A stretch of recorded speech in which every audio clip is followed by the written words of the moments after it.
নজর রাখবো কোথাও মাটির রাস্তা, বর্ষায় হাঁটা যায় না, কোথাও রাস্তার কাজ শুরু হয়েছে কিন্তু এখনো শেষ হয়নি। কিন্তু এবার সেই দুর্ভোগের দিন শেষ। বাদুড়িয়ার গ্রামে তৈরি হচ্ছে পাকা রাস্তা।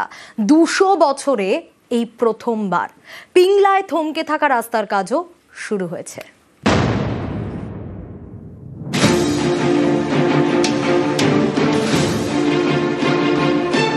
উত্তর ২৪ পরগনার বাদুড়িয়ার রামচন্দ্রপুর উদয় গ্রাম পঞ্চায়েত। এই এলাকায় তৈরি হচ্ছে ইট আর মোরামের রাস্তা, যা গ্রামের প্রথম পাকা রাস্তা। বাদুড়িয়ার হুগলি কর্মকার পাড়া, এখানে ছিল মাটির রাস্তা। প্রতি বছর বর্ষায় ভোগান্তির এক শেষ, হাঁটা যায় না। স্থানীয়দের দাবি, এই কারণে অনেকেই পাড়া ছেড়ে অন্য জায়গায় চলে গিয়েছেন। সম্প্রতি এলাকায় বসে রাজ্য সরকারের আমাদের পাড়া আমাদের সমাধান ক্যাম্প। সেই ক্যাম্পে রাস্তা তৈরির দাবি জানান বাসিন্দারা। এরপরেই পদক্ষেপ। ৭০০ মিটার রাস্তার জন্য বরাদ্দ করা হয় ১,৮০,০০০ টাকা। কাজও শুরু হয়ে গিয়েছে।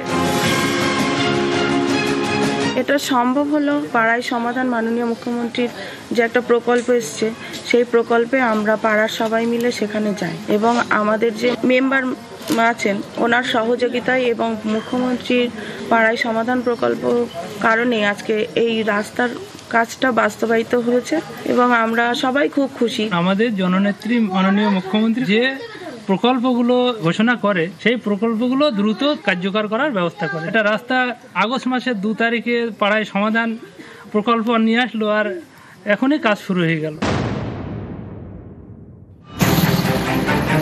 পশ্চিম মেদিনীপুরের পিংলা, এখানকার বারগোকুল এবং দুজিপুরের মধ্যে ৪ কিলোমিটার রাস্তা দীর্ঘদিন ধরে বেহাল।